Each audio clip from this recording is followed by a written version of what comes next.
What's up, guys? Mike Reyes back on my channel. Just want to say thanks to all of you who supported and viewed, commented, shared, whatever you did for my last video about points guards. I know y'all understand me. Hindi ko naman sinasabing tama lahat ng points ko about the points guards. I'm just saying they're a special breed and y'all need to appreciate these players. You really do. Take them for granted. Just want to say what's up. We're closing to 2K subscribers. I have a feeling we're gonna reach it tonight. 2K subscribers though. Parang kailan lang. Nahirapan ako mag 100. But hey, thank you very much again to those who have subscribed. Those who haven't, if you enjoyed this video, please hit that like button and that subscribe button. Like, guys, okay, low key, let's have a goal for this video. How about we get to 300 likes?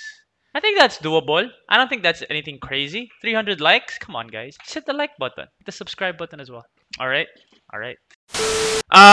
Today, or tonight, ibayin natin ng konti. I got a few questions about certain, top 5 players who ganito, top 5 players whom I feel na magiging superstar sa PBA, top 5 players na underrated sa UAAP, nung time ko. Ngayon, I've been getting a lot of messages from you guys and a lot of questions and a lot of topics that I could tackle. And I appreciate you guys, by the way, keep them coming. Pero, dito muna tayo. May isang nagtanong sa akin, I just can't find it anymore. I'm sorry guys, hindi ko na ma-flash. But may isang nagtanong sa akin, top 5 coaches that I would have loved to play for. So I was like, okay, sige, para coaches naman ang pag-usapan natin. Guys, coaches are important. Like I said, man, sa marami akong videos na sinasabi ko, coaches make or break a player's career. And I really do believe that. I really do believe that. Once a player finds a coach who gives them their much needed break, a chance for them to really show out, that's when they show out. Diba? That's when they get discovered. That's when they show what they can really do on the floor. Diba? I'm not saying coach lang. I'm not saying yung success ng player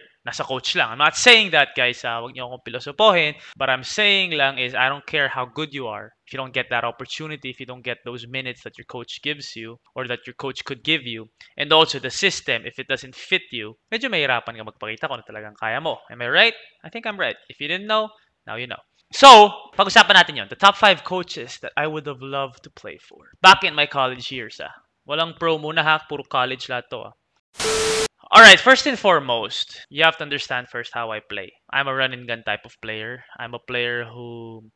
I'm not really a system player. I'm not really a point guard who... Tara, let's follow the play. Gawin natin lahat to the final option. Tignan natin lahat ng option. No. I'm the type of player, I'm really aggressive. I like to drive to the basket. I like... When I see something, whether it be the first 5 seconds of a play or the first 7 seconds, I take advantage of that because I feel like kaya na natin. Diba? Kumbaga, gawa na tayo ng paraan. Also, medyo attitude problem ako. Which means, I need a coach who will be on my side. Na, sige, go Mikey. Do what you gotta do. We're on the same side. He listens to me the way I listen to him. Medyo nag-reciprocate kami. Because if I see something, even though hindi yun yung sinabi ni coach, kaya ko siyang lapitan and say, Coach, may nakita kasi ako, baka pwede natin gawin to. So those are the types of coaches that I'd love to play for. Yung mga players coach. Alright? And yun nga, being someone na medyo attitude problem and being, a points guard, I need someone who will let me be. Diba? Who will accept me for who I am and let me ball. Diba? Who will trust me no matter what. Whether I make shots, whether I miss shots, whether I turn the ball over a couple of times, he will ride or die with me. Yung ganung coach ang gusto ko. And yung sistema nila, feeling ko mag-fit ako. I'm not saying magugustuhan nila akong player. What I'm saying is I would love to play for them. And also, meron din kasi ako mga examples na nakikitang mga point guards na talagang nag-shine nung hawak siya nilang coaches. Alright? So, players coach, yung sistema medyo, di naman bara-bara, pero like, go, ball out. If you see something, go attack. If you see a shot, take that shot. If you see an opportunity to go to the basket, if you see an opportunity to create a play, go. Hindi ako yung within the system, hanap tayo. Hindi ako ganun. I'm gonna be honest with you. Hindi ako ganun. Hindi ako masyadong play. Hindi ako, play one, play two. No. I'd love a coach who would just give me a pick and roll. Yeah, pick and roll si Mikey. Tapos, di ba, be ready kayo lahat. Or, just give me the keys. Like, ganun. Alam nyo na yun. Hindi ko na kailangan expound. Alright? So, system. Players coach. Yung medyo feeling ko tsatsagain ako. Kasi attitude problem nga ako. And also, basta, someone who will ride and die with me. Whom I feel they did for a certain point guard na growing up, medyo naiinggit ako. I'll be honest with you. Medyo Masarap siguro kung nandun ako sa posisyon ni ganyan, kung ganun si coach sa kanya, 'di ba? Kasakali ako din, 'di ba? So, So yun, 5 coaches that I would have loved to play for. Oh, top 5 to ah. So by ranking to ah. So 5 to 1. All right? 5 to 1. All right, here we go. Number 5. When I was in UP, he was coaching for San Sebastian. And from that point pa lang, nakita ko na kung paano niya alagaan yung players niya. Because he used to be a player eh.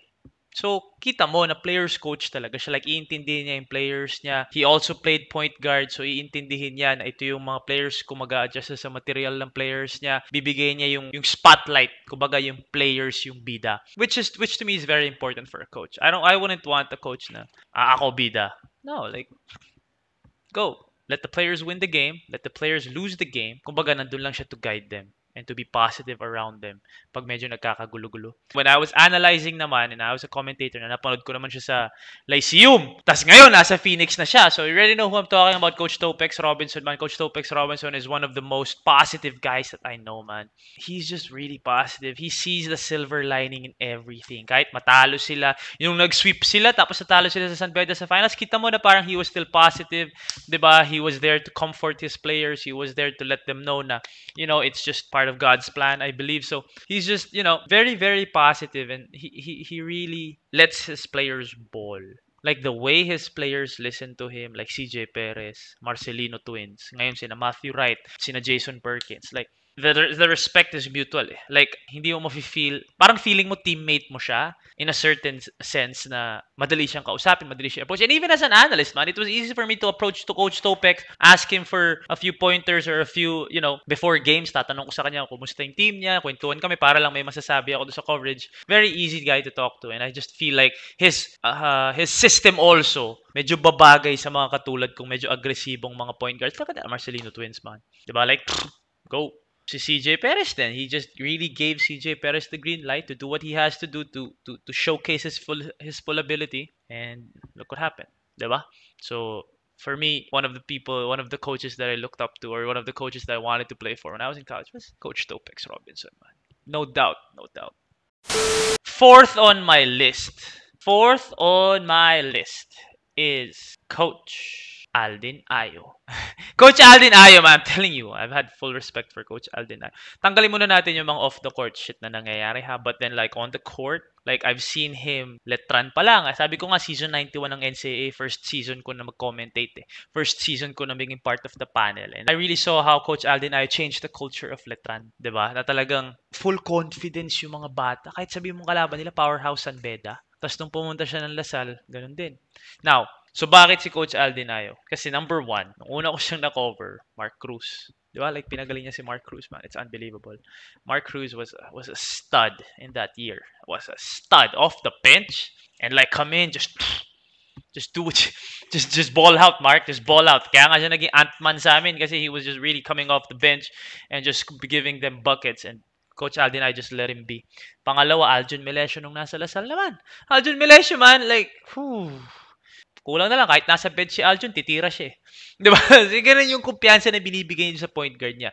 And then, Renzo Subido naman and Mark Nonoy yung next. So I just feel like, as a point guard, I would love to play for a coach na talagang binibigyan niya ng freedom yung point guards niya. I'm not saying papabayaan niya, bahala na kayo, magbara-bara kayo. I'm not saying that, but he's really putting these players in a position to score, the point guards. So personally, I would have loved to be one of those point guards in that long list or in that short list. Short pa naman, kasi hindi pa naman sobrang tagal ni Coach Aldin sa scene. Pero I would have loved to be a part of that list and see how it feels like to play for someone na, go Mikey, do your thing. Diba? So, Coach Aldin, and also, angas kasi ni Coach Aldin, eh. Parang feeling ko yung swag niya babagay sa akin. Eh. Like, swag eh. Swag talaga eh. Tapos feeling ko din, off the court, magkakasundo din kami. Kasi ngayon, pag nakikita kami ni Coach Aldin, nagkakasundo kami. Diba? I haven't really seen him since. Pero before the pandemic, nakita kami. Diba? Nagkukwentuhan kami when he was with Letran, when he was with UST, when they beat UP. Nakita kami sa dugout eh. Kita kami sa dugout after they beat UP. So, nag-aasaran kami doon. He was telling me na, magdilaw ka na, ganun-ganon. So, I just feel like Coach Aldin would have been a perfect coach or would have been a coach that I would have loved to play for. For sure, Coach Aldin Ayo, man. Mr. Biceps. Mr. Biceps, man. Third on my list. This is no secret, man. This is no secret, bro. Coach, Coach Bo Perasol. Low key. Okay. Everyone who reached me na naglaro with me like sila Diego Dario, Jello Vito, Jare Lim, yung Noah Webb. No, yung nakilala nila ako nung player pa ako, sina Janjan Haboneta. Tapos naglaro sila for Coach Bo. Kahit si Paul eh. Nung ako si Paul ganito. Tapos naglaro sila for Coach Bo. Yung umabot, they always tell me na, Mikey, kung umabot ka kay Coach Bo, malalabas mo talaga yung laro mo. That's why it sucks kasi hindi ko nabutan si Coach Bo, guys eh. Coach Bo, like I always say, lahat nagsasabi, everyone's hating on Coach Bo. Everyone's hating on Coach Bo na mas magaling si Coach Tab Baldwin, mas magaling si Coach Aldin Ayo. Coach Bo, alright, is the perfect coach for guys like me. Yung mga pastar, yung mga superstar, yung pag nag-isip superstar. Pero 'di ba? Like and can back it up at some point. Yung mga pastar, bagay kay Coach Bo, man. Because Coach Bo is the ultimate father figure na talagang susuportahan ka niya. He's gonna be behind you no matter what. Like, just watching him, what he did for Paul Desiderio, June Manzo, sina Juan Gomez Iliano, what he did for them, na talagang just go. Kumbaga, ako kasi, I would love to play for a coach na bibigay sa akin lahat. Like, yung tiwala bibigay niya. Tapos pag nagkalat ako, on me. Nagkalat ako. Pero pag nagkakalat ako, salo pa rin ako ni Coach Bo. Ako feeling ko ganun si Coach Bo eh. Ganun si Coach Bo. And sarap maglaro for someone like that, man. Sarap maglaro for someone like that. So Coach Bo, the system, man, yung mga one-on-one. You always complain na puro one-on-one si Coach Bo. Minamaximize ni Coach Bo yung mga players niya eh. Yung players niya magagaling mag one-on-one eh. 'Di ba? Huwag mo i-compare sa atin eh. Bakit mag one-on-one ba sa William Navarro? Magawa na naman ba si Gian Mamuyak? Can you imagine Mike Nieto going one-on-one? No. Who's the only player in the Ateneo na pwedeng mag one-on-one? 30 Ravenna. Other than 30, everyone in that team are system players. Everyone on that team are fit to Coach Tab Baldwin system. Kaya nga pinakawalan ni Coach Tab si CJ Perez, di ba? Kasi hindi fit eh. So don't tell me, okay, that if Coach Tab Baldwin coaches UP, mananalo yung UP. No. No! It just fits, man. Superstars, bagay kay Coach Bo. Team, solid team, bagay kay Coach Tab. Diba? Nananalo yung kay Coach Tab though. Pero diba, like, for me, as a guy who would love to be, to be given that green light and be like, go ball out. Coach Bo ako, man. Coach Bo. Guys, influenced ako ng NBA eh. Hindi ako influenced ng Europe eh. Yung Europe, diba, team game? Ako, NBA ako eh. Diba? That's my personal choice. That's how I play. I grew up watching Tony Parker, Allen Iverson, diba? Sina Damian Lillard, si Steph Curry, Rajon Rondo. So, yun yung mga players na talagang ina-idolize ko. So, NBA type of basketball, which is Coach Bo's, man. Superstar.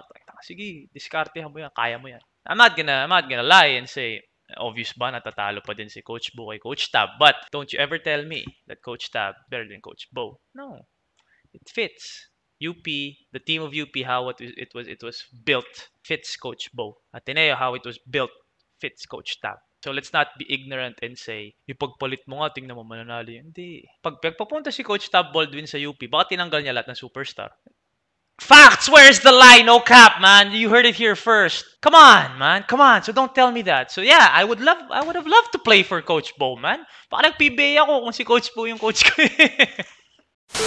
Number 2 on my list. This has been childhood pick to. Like growing up, man. Like I said this before. Growing up, I was a LaSalle fan. Even when I was studying in Ateneo, I was a LaSalle fan. I was a Mike Cortez fan. I was a Renner Ritualo fan. Mac Cardona, Joseph Yo. The swag of the Archers, man. Like, woohoo! Especially nung nag-LaSalle Green Hills na ako, di ba? JV Casio, T.Y. Tang.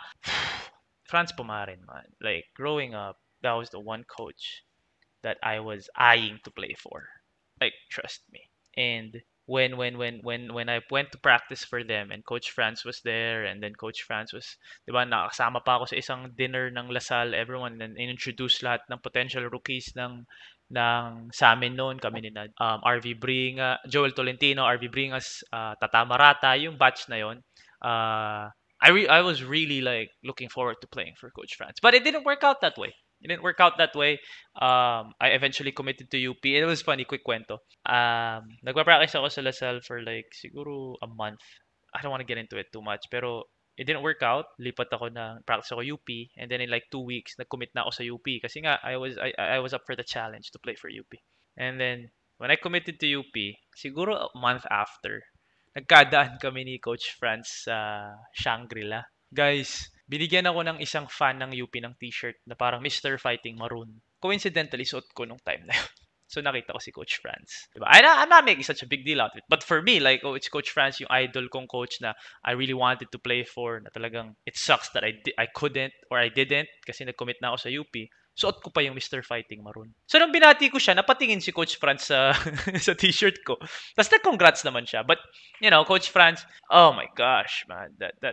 That system na run and gun, growing up, Mac Macardona, Joseph Yu, JV Casio, T.Y. Tang, L.A. Revilla, Mike Cortez. Like that was the dream was to suit up for LaSalle and play for Coach Franz Pumarin, man. That's why I'm a big fan of Coach Franz Pumarin. Man. Even now sa Adamson, I'm a big fan of his. I always rooted for his teams. I always felt like the Pumarin Magic or Coach Franz, you put in any team, magbabago. So yeah, Coach Franz was someone I would have loved. To this day, if I could go back and play, I'd love to go to Adamson and play for Coach Franz. Tingnan ginawa niya kay Valchauca, baka pwedeng ako yun. Never know, di ba? System, players, coach, experience. You gotta respect the guy. Hindi mo pwedeng disrespect si Coach Franz. Would have been perfect. Although yung attitude problem ko, feeling ko kakayanin din ni Coach Franz kasi sila Mac Macardona nga kinaya. Alright, number 1. Ito guys, low-key. Baka pwedeng magulat kayo, pwede ding hindi. When I was playing for UP, okay, I'll be honest, okay, in my, I think 4th season, I was talking to them already. I'm not kidding. In my 4th year siguro with UP, everything wasn't working out. I was injured. I wasn't getting the minutes that I wanted during preseason pa lang. I was low-key talking to them. And they were asking me if I wanted to transfer. Kasi, dahil na-injure ako, okay, I'll be straight up with you. Jerick Fortuna was a year higher than me. Okay? A year higher than me. Na-injure ako eh. 2 years ako hindi naglaro eh. So, lumamang si Jerick sa akin. So, naging 5th year na niya, incoming 3rd ko pa lang. So, nung incoming 3rd ko dapat, magre-residency ako. Tapos, pag-graduate ni Jerick, may 3 years pa ako. That's how close it was. It was. But you know what happened? Kaya hindi natuloy. Kasi nagka-chismis na hindi na siya yung magiging coach the following year. So I was like, oh, if Coach Pido wasn't gonna be there, I don't want nothing to do with it. No way, man. I only wanted to go there because of Coach Pido. So Coach Pido Harencio, man. Coach Pido, the first time we played Araneta, first round of my first year, that's when I broke out. I scored, I think, 21 points against UST. Sina Dylan Ababo, Kasim Mirza, Jerick Teng, Clark Bautista, Jerick Fortuna. And then I broke out. The following game, nagkadaan sila ng dad ko sa labas eh. Kinikwento sa akin ng dad ko. Kadaan sila sa labas ng Araneta. After the second round game na between me and UST, hindi na ako masyadong gumawa kasi na-stop nila ako eh. I think they had I don't know. Ang galing kasi dumipensa ni Jerick Fortuna talaga eh. Kaya medyo na ano ko eh. Hindi ako nakascore nung second game. So, lumapit daw sila, nag-high daw silang dalawa, and then Coach Pido was like, oh, ginawa na namin ng paraan, baka maulit pa ng anak mo eh. So those little things, like, that made me think like, shit, I want to play for Coach Pido. I want to see like how it feels like. Jerick Fortuna, man. 1st year to 5th year. Wild. Kaya guys, sinasabi namin, di ba, anak siya ni Coach Pido. Di ba, si Jerick Fortuna. Alam niya yun. Kaya I was like, man, if I had a coach like that in college, yung talagang from 1st year to 5th year. I think, sa akin din kasi, the problem was, paiba-iba every year. Paiba-iba ako every year sa UP. Jerick Fortuna had one coach from 1st year to 5th year. The development and the trust and the bond that they had, Jerick and Coach Pido, I was so envious of. Kaya I was like, when the opportunity showed itself na, pwede pag alis ni Jerick, may 3 years pa ako. Eh, di ba nung final 2 years ata ni Jerick, he didn't have a point guard behind him. Parang lalaro si Jerick ng 35 minutes, 36 minutes kasi wala siyang pamalit. So I was like, so ibig sabihin, walang next point guard up. So when he leaves, that point guard spot is basically open. So I was like, oh my gosh, like I'd want to at least give me a chance to take that. Or to fight for that spot, di ba? I'd fight to be Coach Pido's point guard. Di ba? Like, and now sa PBA naman, di ba? Robert Bolig, pagpasok pa lang, sige, go. Di ba? Si Terence lang tsaka si Coach Pido nag-away. Si Terence kasi may saltik talaga. I'm just kidding, man. I'm just kidding. But hey, Coach Pido Horencio, man. If you didn't know, now you know, man. I would have loved to play for Coach Pido. All right. Those are the coaches that I would have loved to play for. So I had two coaches that are coaching now, in Coach Bo and Coach Aldin, and then three coaches that nung college ako, nakikita ko na parang, oh, parang babagay ako dun ah. I'm not saying magugustuhan nila ako. Siyempre, malay mo naman, kung gusto ko sila, hindi nila ako gusto. Malay mo, pipiliin ko naman. Alam mo naman ako eh. Mahal ko kesa mahal ako. All right. So there you have it. Thank you very much again for spending time with me. Keep sending in your comments. Keep sending in your suggestions and topics that you want to talk about. Hit me up on the comment section too if you want to bring up any coaches that you would have loved to play for.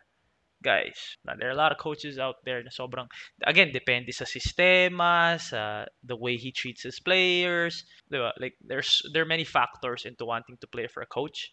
And these five coaches lang, I felt or I feel na kahit papano, makakasingit ako dun sa mga magiging bata nila. But you know, what do I know? Diba? What do I know? That's not how masarap na makipagkwentuhan sa inyo. Alright, so again, guys, 300 likes. You guys think we can make it? Come on, man. Hit that like button. Hit that subscribe button. I feel like we're going to get to 2K subscribers by tonight. So again, thank you very much to all those who keep on supporting the channel, man. Keep your comments coming. Keep your questions coming. I read all of them. Trust me, I read all of them. Alright, take care of yourself. Take care of each other. Peace and love. My name is Mikey Reyes, and I'm going to see y'all very, very soon.